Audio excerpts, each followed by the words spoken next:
America और Iran की जंग में भारत के शामिल होने का दावा करते हुए कहा गया है कि अमेरिका ने भारत के पोर्ट्स से ईरान पर मिसाइलें दागी हैं, लेकिन अब वजारत खारजा ने इसे गलत बताया है। ईरान अमेरिका इजरायल जंग के बीच भारत ने एक बड़ी अफवाह को सिरे से खारिज कर दिया है। वजारत खारजा ने कहा है कि अमेरिका भारतीय पोर्ट्स या नेवल बेस का इस्तेमाल करके ईरान पर हमले नहीं कर रहा। ये क्लेम पूरी तरह फेक और फॉल्स है।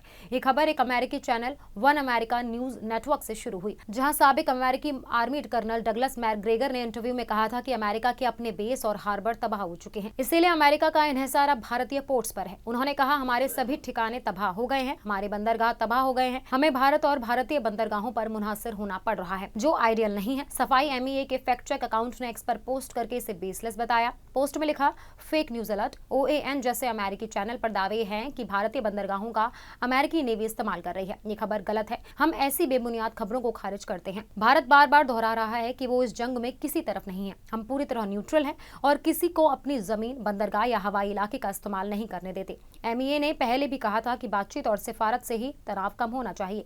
इस जंग से हमारे करीबन 1 करोड़ भारतीय शहरियों की सिक्योरिटी, ट्रेड और एनर्जी सप्लाई चेन पर असर पड़ रहा है। ये दावा ऐसे वक्त में आया जब अमेरिकी पनडुब्बी ने भारतीय महासागर में ईरानी जंगी जहाज IRIS डेना को डुबो दिया, जिसमें कम से कम 80 से 87 क्रू मेंबर्स की मौत हुई। ये जहाज भारत में हुए नेवल एक्सरसाइज से लौट रहा था, लेकिन भारत ने साफ कर दिया कि इस हमले में हमारे बंदरगाहों का कोई रोल नहीं था।